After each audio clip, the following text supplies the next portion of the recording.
오늘은 여호수아 22장 1절부터 9절 말씀을 나누고자 합니다.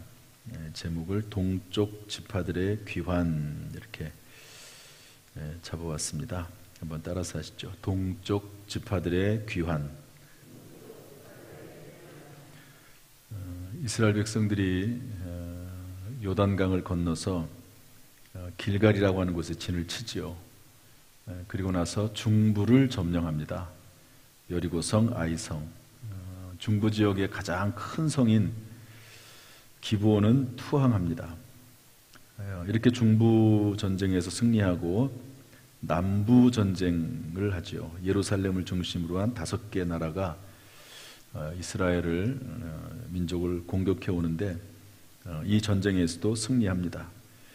그리고 이스라엘 백성들이 또 가만히 있는데 북부에 있는 나라들이 거의 모든 나라들이 연합군을 결성을 해서 이스라엘 백성들을 치러 오지요.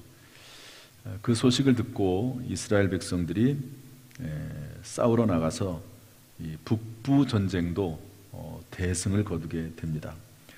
이런 과정이 거의 한 5년 걸렸습니다. 5년. 그러니까 출애굽을 해서 광야 생활 40년 살고 요단강을 건너서 가나안 땅에 들어가서 그 땅에 이제 전쟁들을 하는데 그 전쟁이 전부 한 5년 정도 걸립니다. 북부 전쟁까지 마친 다음에 11장 23절에 보면 전쟁이 그쳤더라 이랬습니다. 따라합시다. 전쟁이 그쳤더라. 전쟁은 그쳤습니다. 그러나 전투는 남아 있습니다. 이스라엘 백성들이 길갈에 진을 치고 중부를 점령하고 공격하고 또 남부 전쟁에서 이기고 북부 전쟁에서 이겼는데 다 돌아와요. 그리고 나서 이제 땅을 점령해야 되잖아요. 이제는 전쟁에서 승리한들 무슨 의미가 있습니까? 예를 들어서 전쟁이 났어요. 그러면 비행기가 막 떠가지고 폭격을 막 합니다. 그러면 거의 초토화되죠. 그러나 아무리 그 전쟁에서 그렇게 폭격을 가해가지고 적을 무력화시켜도 결국에는 육군이 들어가야 돼요. 육군이 들어가서 그 땅을 점령해야지만이 전쟁이 완전히 끝나는 겁니다.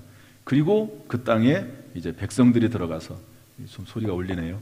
백성들이 들어가서 거기에서 이제 살면서 그 땅에 거주해야지만이 비로소 완전히 전쟁이 끝났다고 볼 수가 있는 것이죠. 이것은 우리에게도 주는 의미가 좀 있다고 봅니다. 저나 여러분이나 전쟁에서는 이미 승리했습니다. 예수 그리스도로 말미암아 예수님께서 사망 권세 깨트리고 부활하심으로 우리가 그 예수를 믿음으로 말미암아 우리는 예수와 함께 부활할 수 있고 이미 구원받았고 하나님의 자녀가 됐지요. 이미 승리한 겁니다. 그러나 우리가 천국에 들어간 건 아닙니다. 이 땅에 남아있는 동안 악한 영과의 전투는 남아있습니다. 사실 악한 영 사탄 마귀도 이미 전쟁에서는 졌지요. 예수 그리스도께서 십자가에 의해서 달려 돌아가시고 우리의 죄를 대속하심으로 말미암아 악한 영 사탄 마귀는 이미 졌습니다. 그러나 아직 무저갱에 들어가지 않은 것이죠. 지옥에 떨어지지 않은 것입니다. 그 기간 동안 우리는 전투를 하는 기간이라고 볼 수가 있습니다. 그러니까 예수님께서도 말씀하시기를 너희가 시험에 들지 않게 깨어있어 기도하라. 예수 그리스도로 말미암아 전쟁에서는 이미 승리했지만 그러나 전투가 남아 있어서 깨어 있어야 될 것을 말씀하고 있는 것이지요. 이렇게 해서 전쟁이 그쳤습니다. 그러고 나서 땅 분배를 하죠. 19장 51절에 보면 땅 나누는 일을 마쳤더라 그랬습니다.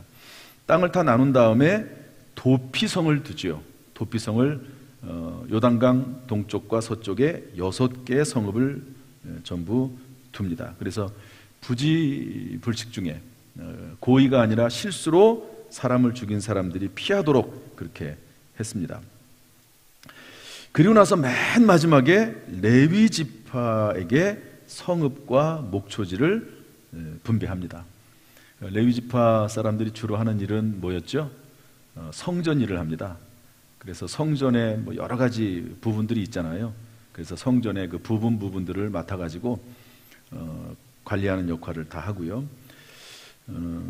그리고 백성들에게 율법을 가르치는 역할을 하는 사람들이 레위 지파입니다. 그 레위 지파는 제비 뽑아서 땅을 분배받지 않았습니다. 대신 이스라엘 백성들이 사는 12개 지파의 구석구석 전부 몇 개죠? 몇 개의 성읍을 이 레위 지파들에게 줬죠? 몇 개라고요? 새벽 예배 잘 안 나와서 모르세요? 48개입니다. 12개의 지파가 다 흩어져 있는데 그 흩어져 있는 곳에 또 다시 쪼개가지고 48개의 성읍과 목초지. 그러니까 레위 지파 사람들이 성전 사역과 하나님의 말씀을 가르치는 사역을 해도 레위 지파 사람들이 살 거주지는 있어야 될 것 아닙니까? 거주지. 그리고 아마 하나님께서 이 농경은 허락하지 않았지만 이 목축, 그러니까 이 소나 양을 기르는 일은 허용을 하신 것 같아요. 그래서 이 목초지를 허락을 했습니다. 그래서 이 성읍과 목초지들 48개로 이렇게 분배가 돼서 레위 지파가 살게 됐지요. 이제 뭐 거의 다 끝났습니다. 그리고 나서 이제는 무엇을 하냐면 동쪽 지파들을 돌려보냅니다. 처음에 요단강을 건넜을 때 요단강 이 동편에서 요단강을 건너가기 전에 르벤 지파, 갓 지파, 또 므낫세 지파. 므낫세 지파는 요셉 지파입니다. 그런데 요셉 지파가 둘로 나눠지죠. 에브라임과 므낫세로. 므낫세가 형이고 에브라임이 동생이죠. 그래서 레위 지파가 하나가 빠져나갔음에도 불구하고 여전히 12지파가 남게 됐는데 그 므낫세 지파의 반절이 우리는 그냥 동쪽에 남아 있겠습니다. 그랬더니 이제 모세가 동쪽 지파들에게 땅을 분배를 해줬죠. 이미 해줬습니다. 그런데 너희들이 여기 땅에 머물면 이미 그 땅은 다 정복을 했거든요. 싸움에서 이미 이겼습니다. 그런데 이스라엘 백성들은 가나안 땅을 이제 요단강을 건너서 가나안 땅에 들어가면 전쟁을 해야 되는 거거든요. 그러니까 너희들이 여기에 남아 있어서는 안 된다. 전쟁이 다 끝날 때까지 요단강을 건너서 너희도 똑같이 전쟁을 하고 그 전쟁을 마치거든 돌아오라 그랬거든요. 그래서 이 르벤 지파하고 갓 지파하고 므낫세 반 지파가 거기에 동의를 했습니다. 그리고 나서 5년 동안을 싸운 겁니다. 5년 동안. 그리고 나서 이제 귀환을 허락하게 되는 내용이 오늘 말씀이라고 볼 수가 있습니다. 쭉 읽은 내용인데요. 이 내용을 통해 이 내용 안에서 우리에게 주시는 하나님의 교훈이 뭔지를 좀 찾아보려고 합니다. 첫 번째로는 전쟁에 승리를 했는데 그 전쟁에 승리한 결과물이 있었다 하는 겁니다. 이것은 우리에게 우리가 영적 전쟁에 승리하면 반드시 그에 따른 선한 결과와 열매가 주어진다는 것을 우리에게 알려주고 있습니다. 먼저 우리 4절 말씀 읽어볼까요? 4절 다 같이 읽어보겠습니다. 시작. 이제는 너희 하나님 여호와께서 이미 말씀하신 대로 너희 형제에게 안식을 주셨으니 그런즉 이제 너희는 여호와의 종 모세가 요단 저쪽에서 너희에게 준 소유지로 가서 너희의 장막으로 돌아가되. 이스라엘 백성들에게 하나님이 안식을 주시는 거죠. 영적 싸움에서 승리한 이후에는 하나님께서 평안을 주시고 안식을 주십니다. 그래서 이 서쪽에 있는 지파들에게도 또 동쪽에 있는 지파들에게도 하나님께서 이제는 평안과 안식을 주셨다 하는 것이죠. 우리가 신앙생활을 하면서 때때로 어떤 영적인 싸움이 있을 수도 있습니다. 아주 심한 영적인 싸움을 할 수도 있고요. 그렇지만 그 싸움이 끝나고 나면, 그 싸움에서 승리하고 나면 하나님께서 예비하신 평안과 안식이 준비되어 있다 하는 것을 알 수 있습니다. 이것은 뭐 교회에도 적용이 되는 말인 것 같아요. 가정에도 적용이 되는 말인 것 같고요. 여러분 혹시 어떤 영적인 싸움에 소용돌이 속에 혹시 있다고 생각하시는 분이 계십니까? 그렇다면 그 영적 싸움에서 승리하셔야 됩니다. 악한 영과의 싸움에서 이겨야 됩니다. 그리고 나면 우리들에게 주시는 하나님의 안식이 반드시 주어질 줄로 믿습니다.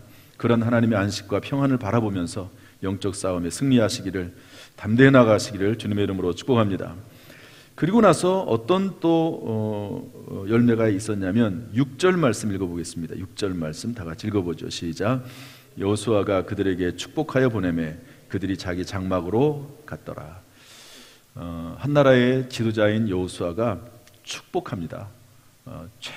최선을 다해서 그 전쟁에 승리했던 그 두 지파 반절에게 여호수아가 축복하는 것을 볼 수 있는 것이죠. 또한 어떤 일이 있냐면 8절 말씀 읽어보겠습니다. 8절 다 같이 시작. 말하여 이르되 너희는 많은 재산과 심이 많은 가축과 은과 금과 구리와 쇠와 심이 많은 의복을 가지고 너희의 장막으로 돌아가서 너희의 원수들에게서 탈취한 것을 너희의 형제와 나눌지니라. 많은 탈취물들이 있었습니다. 많은 재물들, 가축들, 의복들, 많은 선물들을 소유하고 돌아가게 됐다 하는 것을 알 수가 있습니다. 이스라엘 백성들이 40년 동안 광야 생활에서 잘 승리해서 이런 놀라운 이 가나안이라고 하는 땅을 얻었듯이 우리가 영적 싸움에서 승리하면 하나님께서 반드시 예비하신 좋은 것들이 예비되어 있다는 것을 깨닫고 여러분 믿음으로 영적 싸움에 담대히 임할 수 있기를 주님의 이름으로 축복합니다. 두 번째로 영적 전쟁에서 승리하게 된 기본적인 원리가 있었습니다.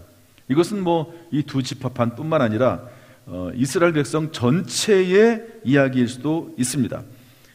이들이 과연 어떻게 승리하게 됐는가? 이들에게는 어떤 마음가짐과 태도가 있었는가? 우리가 오늘날 영적 전쟁에서 승리하기 위해서는 어떤 기본적인 마음가짐과 태도가 요청되는가 하는 것인데요. 우리 먼저 우리 22장 1절 2절 말씀을 한번 읽어보겠습니다. 22장 1절 2절 말씀 시작. 그때에 여호수아가 르우벤 사람과 갓 사람과 므낫세 반 지파를 불러서 그들에게 이르되 여호와의 종 모세가 너희에게 명령한 것을 너희가 다 지키며 또 내가 너희에게 명령한 모든 일에 너희가 내 말을 순종하여. 첫 번째는요, 순종입니다. 사실은 이 사람들은 요단강 동쪽에 남아있어도 될 사람들이거든요. 왜냐하면 그 땅에 모세에게 이미 땅을 분배받았기 때문에 그렇습니다. 그러나 형제들을 사랑함으로 또 그리고 여호수아가 또는 모세가 했던 그 말에 대해서 함께 전쟁하고 그리고 나서 돌아오라고 하는 그 명령에 대해서 그 말에 대해서 순종한 겁니다. 물론 이것은 하나님께서 말씀하신 것이기도 하지요. 그러니까 하나님과 하나님의 말씀에 대한 순종하는 자세를 기본적으로 이 두 지파반은 가지고 있었습니다. 또한 하나님의 종 모세에 대한 순종이기도 합니다. 또 하나님의 사람 여호수아에 대한 순종이기도 합니다. 모세에게 순종한 것은 모세가 하나님의 말씀을 전하였기 때문이죠. 모세의 말을 모세의 말로 여기지 아니하고 모세 뒤에 있는 하나님의 말씀으로 그것을 받아들였기 때문에 모세에게 순종하고 하나님 말씀에 순종을 했습니다. 이것을 통해서 우리는 하나님의 말씀에 순종해야 된다 하는 것을 배울 수 있지요. 또한 하나님의 종, 하나님의 사람은 오직 하나님의 말씀만을 전해야 된다는 것을 알려주고 있습니다. 여러분, 아무리 모세라 할지라도 여호수아라 할지라도 하나님의 말씀이 아닌 다른 것을 전하면서 그것을 하나님의 말씀이라고 전하면 안 되겠죠. 그것은 그런 하나님의 말씀이 아닌 그런 말씀을 증거할 때는 그 말씀에 순종할 수가 없는 것입니다. 이렇게 하나님의 말씀을 전하는 하나님의 종에게 또한 우리는 순종을 해야 되는 것이죠. 그의 입에서 나오는 메시지가 하나님의 말씀에서 나오는 것이라면 순종해야 됩니다. 사도 바울이 전도여행을 쭉 다니면서 말씀을 증거했지요. 그런데 한 번은 베레아라고 하는 곳에 가서 복음을 전했습니다. 열심히 복음을 전했어요, 베레아에서. 그런데 그 말씀을 들은 사람들 중에서 유대인들이, 하나님 말씀이 이미 있는 거죠, 구약의 율법이. 그 사람들이 사도 바울의 말을 듣고 그 말씀이 진짜로 그러한지 그것을 확인하고 그것을 점검하고 말씀을 상고했다고 되어 있습니다. 그러니까 하나님의 말씀을 들을 때에 그 말씀이 정말로 하나님의 말씀으로부터 나온 건지, 오늘날로 말하면 성경 말씀이죠. 이 성경에서 나온 말씀인지를 확인해야 됩니다. 그리고 그 말씀이 하나님 말씀에서 나온 것이라고 하면 순종을 해야 되겠죠. 여러분, 적어도 우리 그리스도인들이 이 정도까지는 돼야 된다고 저는 봅니다. 하나님의 말씀을 듣고 그 말씀을 내가 하나님의 말씀 안에서, 선포된 하나님 말씀 안에서 누가 말씀을 전하든지 간에 그 말씀을 듣고 그 말씀이 성경 속에 있는지 없는지 분별할 수 있는 분별력은 가지고 있어야 되지 않을까 하는 생각을 해요. 많은 사람들이 하나님 말씀을 모릅니다. 그러니까 이단자가 한마디 하면 거기에 넘어가 버리고 마는 거죠.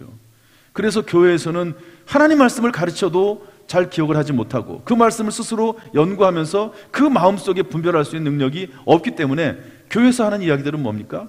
교회가 아닌, 본교회가 아닌 다른 어떤 사람들이 성경 공부를 하자고 하면 그것을 철저하게 금하는, 그럴 수밖에 없는 그런 상황이 되는 것이죠. 그러나 베레아 사람들은 사도 바울의 말을 들었음에도 불구하고 그 말이 정말 그러한가 하고 그 성경 말씀을 상고했다고 그렇게 기록을 하고 있습니다. 그래서 우리가 하나님의 말씀을 늘 묵상하고 그 말씀을 깨닫고 그러는 가운데 주의 종이 전해주는 말씀이 아무래도 이 목회자들이나 이 주의 종 교육자들은 평생 성경을 연구하는 사람들 아닙니까? 제가 뭐 이 성경을 가지고 아마 우리 교회에서도 여호수아를 가지고 몇 번 설교했을 겁니다. 아마 그렇게 해서 또 연구하고 또 연구하고 기도하면서 묵상하고 하는 말씀을 증거하지요. 그러나 그럼에도 불구하고 인간적인 면으로 잘못 증거되는 말씀이 뭐 틀린 말씀이라기보다도 조금 부족한 말씀이 있을 수도 있습니다. 그런 것들을 분별하고 그러면서 하나님 말씀대로 더 나갈 수 있다고 하면 참 귀한 일이라고 생각이 듭니다. 하나님께서 이렇게 말씀에 대한 순종, 또 하나님에 대한 순종, 말씀을 제대로 가르치는 주의 종에 대한 순종의 마음과 분별력이 우리 모두에게 있기를 주님의 이름으로 축복합니다. 하나님은요, 모든 일을 계획하시고 섭리하시고 성취하세요. 그런데 그 과정에서 반드시 사람을 선택하셔서 그 사람을 통해서 하나님의 뜻과 계획을 진행해 나가십니다. 여러분, 하나님께서 이스라엘 백성들을 이끌어내셔서 가나안 땅에 이렇게 정착하게 하시는 계획은 언제부터 있었냐면 아브라함 때부터 있었습니다.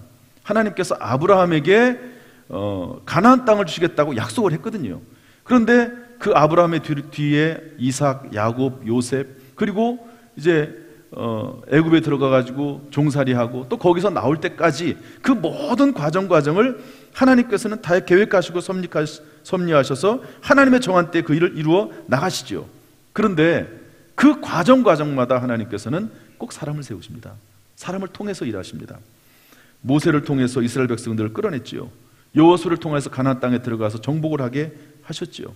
신약시대에 와서는 하나님께서는 사도 바울을 통해서 이방인 전도의 중추적인 역할을 맡기셨습니다. 그리고 그의 모습을 본받아서 또 다른 사람들이 그를 본받아서 전도 사역을 감당하도록 한 것이죠. 예수님도 마찬가지입니다. 12명의 제자를 세우셨습니다. 12명의 제자를.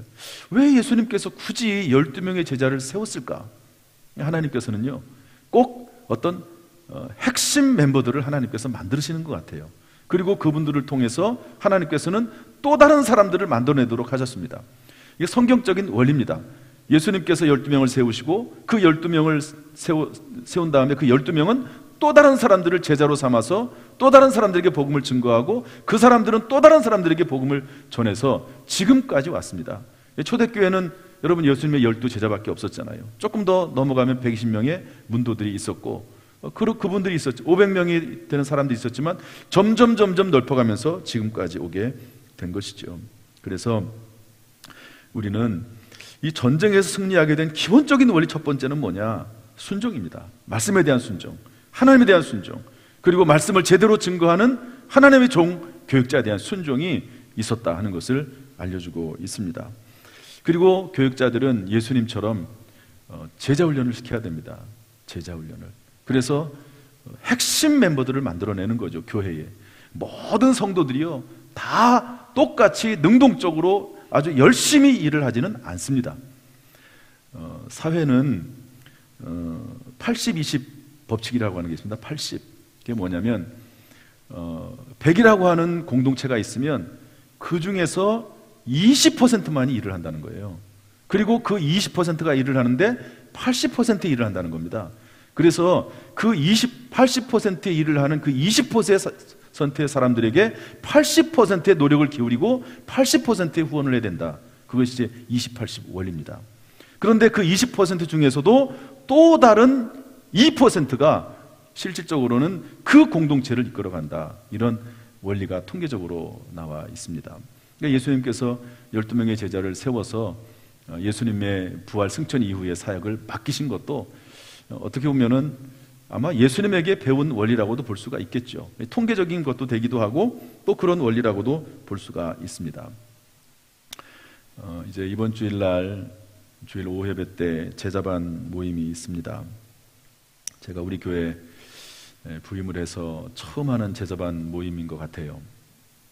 아마 제가 이번 한 번 정도 할 수 있지 않을까, 또 혹시 또 하게 되면 한 번 더 할 수 있지 않을까. 제자반을 하면 그냥 성경 공부하는 게 아니거든요. 제자반은 성경 공부가 아닙니다. 여러분, 예수님께서 12명의 제자를 선택하셔서 3년 동안 훈련을 했죠. 그리고 예수님은 부활 승천하시고 올라가셨습니다. 그리고 12명의 제자가 남아 있었거든요. 여러분, 12명의 제자가 나중에 교회에 어떤 직분을 맡게 되죠? 제 얘기를 듣고 있나요? 도대체 듣고 있는지 없는 거 안 듣는지. 나중에 12명의 제자가 교회에 어떤 역할을 감당했죠? 사도가 됐습니다. 사도는 이제 직분이 된 겁니다. 예수님에게 제자 훈련을 받아서 그것은 그냥 제자가 되는 거고요. 예수님을 따르는 제자가 다 제자지요. 그런데 특별히 뽑은 우리 교회에 있는 모든 성도들이 다 예수님의 제자지요. 그렇지 않습니까? 제자 훈련을 다 받긴 하긴 해야 돼요. 그러나 특별히 뽑힌 12명의 제자는 나중에 사도가 됩니다. 그런 목적을 가지고 시작을 하는 거죠. 그런데 사도가 되고 교회 리더가 되는 가장 중요한 요소가 뭐냐? 저는 옛날에는 뭐라고 생각을 했냐면요, 성경 지식도 있어야 되고, 또 성실해야 되고, 또 모든 예배에 참석을 해야 되고, 또 사회적인 지위도 있어야 되고, 어느 정도 학식도 있어야 되고, 또 재정도 좀 있어야 되고, 그렇게 생각을 했거든요. 그런데 그게 아니더라고요. 교회 리더는 세상의 리더와 좀 다릅니다. 교회 리더 중에 리더는 가장 중요한 게 섬김의 자세가 필요한데, 특별히 그것보다 더 중요한 건 뭐냐면 교회의 이런 지도자들 간의 공동체 의식이 가장 중요하다. 그래서 예수님께서 십자가에 달려 돌아가시기 전에 제자들을 불러놓고 간절히 유언과도 같은 메시지를 전하고 기도한 내용이 있습니다. 그게 뭐죠? 요한복음 17장에 하나가 되게 하옵소서. 우리가 성부, 성자, 성령 하나님이 하나가 된 것처럼 저들도 하나가 되게 하옵소서. 철저히 공동체 의식을 가지고 살아가기를 원하는 것이 예수님의 마음이었고요. 그것이 정말로 중요합니다. 저는 정말로 중요해요. 우리 교회가 제가 부임하고 나서 공동체 의식이 저는 없었다고 봐요. 전부 중구난방이죠. 그러나 어찌됐든 교회의 어려움을 겪으면서 교회가 저는 하나가 됐다고 봅니다. 운영위원 장로님들, 또 시무장로님들, 적어도 하나가 됐죠. 저는 하나가 됐다고 봐요. 서로 존중할 줄 알고요. 그리고 장로님들 이제 안수받기 전에, 안수받고 나서 했나요? 전부 본인들이 글을 썼습니다. 한 2-3가지 정도. 나는 당회의 평안과 하나됨을 위해서 이렇게 하겠습니다. 그래가지고 전부 다 글을 쓰고 거기다 사인했습니다. 우리 이렇게 하겠다고. 교회가 하나 되게 하기 위해서, 당회가 하나 되게 하기 위해서 이렇게 하겠다고 결심을 하고 직접 글을 쓰고 사인했습니다. 하나가 되는 것이 가장 중요하기 때문에 그렇습니다. 교회가 하나 되지 못하면 그 교회는 세상에서 쓰임받을 수가 없습니다. 교회가 평안하여 든든히 서가게 하시고 하나님을 경외함과 성령의 위로를 진행하여 수가다들은 아니라, 교회가 하나가 될 때 평안한 것이고, 평안할 때 하나님의 역사와 능력이 나타나고, 그 가운데 교회도 부흥하게 되는 것이다 하는 것을 알 수가 있습니다.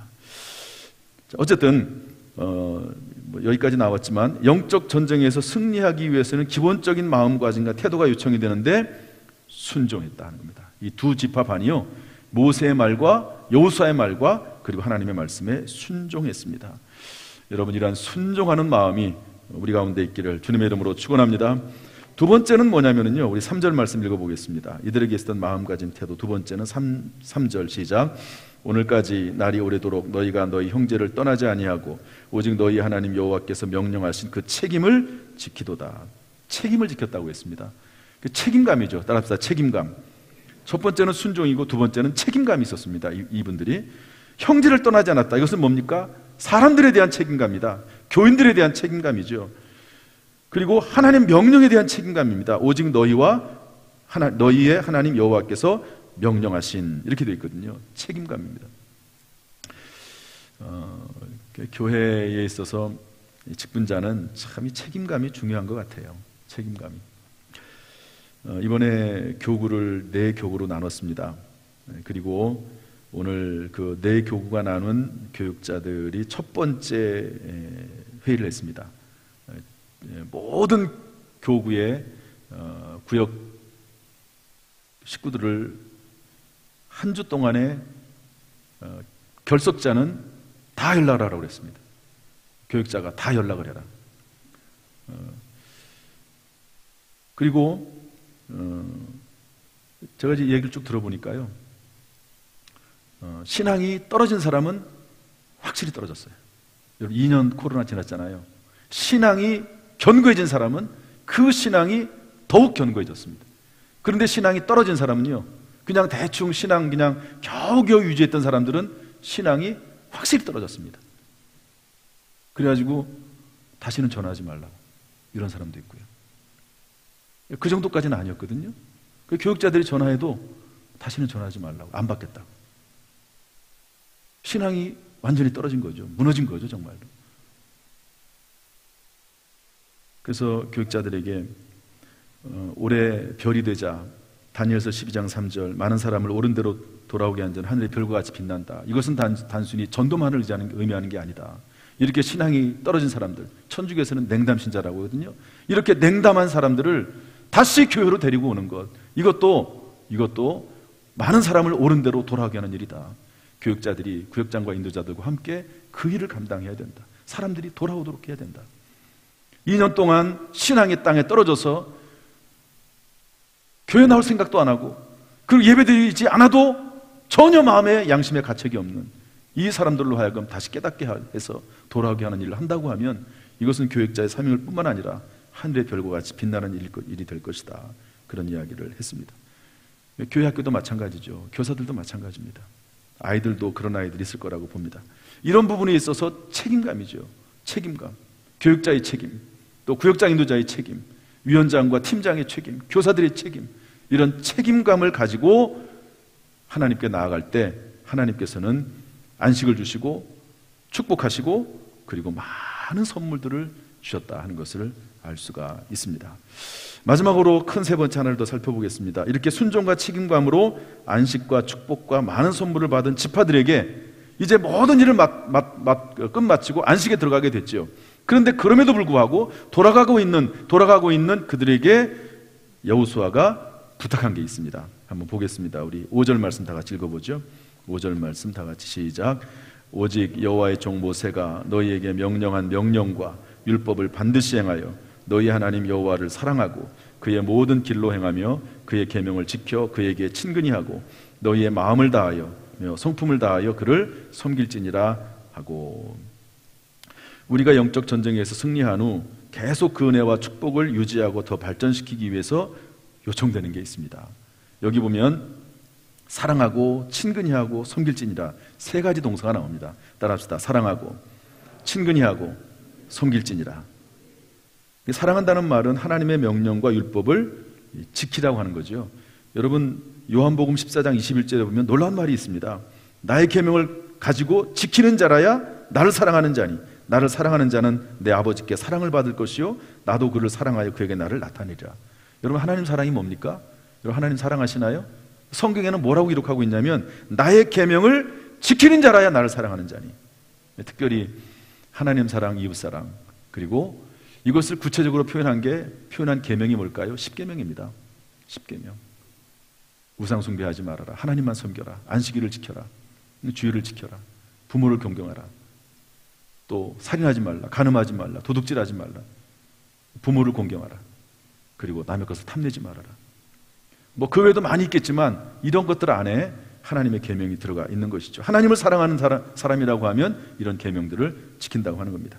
두 번째로 친근히 하고 이렇게 되어 있습니다. 이것은 히브리어 말로 찰싹 달라붙어 있다 이런 말입니다. 찰싹 달라붙어 있다. 하나님과 딱 달라붙어 있는 거죠. 그리고 섬길지니라 이렇게 되는데 마음을 다하여 성품을 다하여 섬기라고 했습니다. 마음은 뭐냐면 히브리어로 레바 브켐이라는 단어를 쓴답니다. 인간의 내부 한가운데 중앙을 마음이라고 합니다. 성품은 뭐냐? 나프쉐킴이라고 하는 단어를 쓰는데 생명, 숨, 호흡, 갈망하다, 사모하다. 그러니까 하나님을 섬길지니라 이렇게 되는데 마음을 다하여 성품을 다하라고 하는 말은 뭐냐면 마음 중심을 다하여 하나님을 섬겨라. 성품을 다하여 하나님을 갈망함으로 생명을 다하여 숨 쉬듯이 하나님을 갈망하고 사모하면서 하나님을 섬겨라 이렇게 되어 있습니다. 한마디로 말하면 하나님을 사랑하고 친근히 하고 섬기라는 말은 뭐냐면 너희가 요단 동쪽으로 다시 돌아간다 할지라도 절대로 하나님 잊어버리지 말아라. 늘 하나님 말씀 묵상하고 살아라. 그래야지만이 하나님께 친근히 가는 것이고 그리고 끝까지 하나님을 사랑할 수 있는 것이다. 하나님 말씀 떠나지 말아라. 마음과 중심을 다해서 하나님을 사랑해야 되는데 그것은 뭐냐? 하나님의 말씀을 늘 묵상하고 그 말씀에 찰싹 달라붙어 있는 것이 하나님 사랑하는 것이고 그러면 하나님을 떠나지 않게 될 것이다. 하나님과 동행하게 될 것이다. 그런 말씀입니다. 여러분, 때때로 우리가 허물과 실수가 있을 수 있지요. 그러나 마음만은 하나님께 두고 하나님을 섬기는 저와 여러분 될 수 있기를 주님의 이름으로 축복합니다. 완전한 것을 요구하지는 않는다고 저는 봐요. 제가 이 말씀을 읽으면서 준비하면서 야, 어떻게 이렇게 할 수 있을까? 그러다가 누구 생각이 났냐면 베드로가 생각이 났습니다. 여러분, 베드로가 실수했죠. 예수님을 3번 부인하고 저주까지 했습니다. 그러나 그럼에도 불구하고 베드로에게 변하지 않는 게 있었죠. 예수님 사랑은 변하지 않았습니다. 자기가 실수하고 심지어 예수님을 부인하기도 하고 저주까지 하기도 하고 그래도 인간적인 연약함 때문에 그런 것이지 베드로가 예수님 사랑하는 마음이 사라진 것이 아닙니다. 그러니까 예수님께서 네가 나를 사랑하느냐 물을 때 제가 사랑합니다. 또 물어봐도 사랑합니다.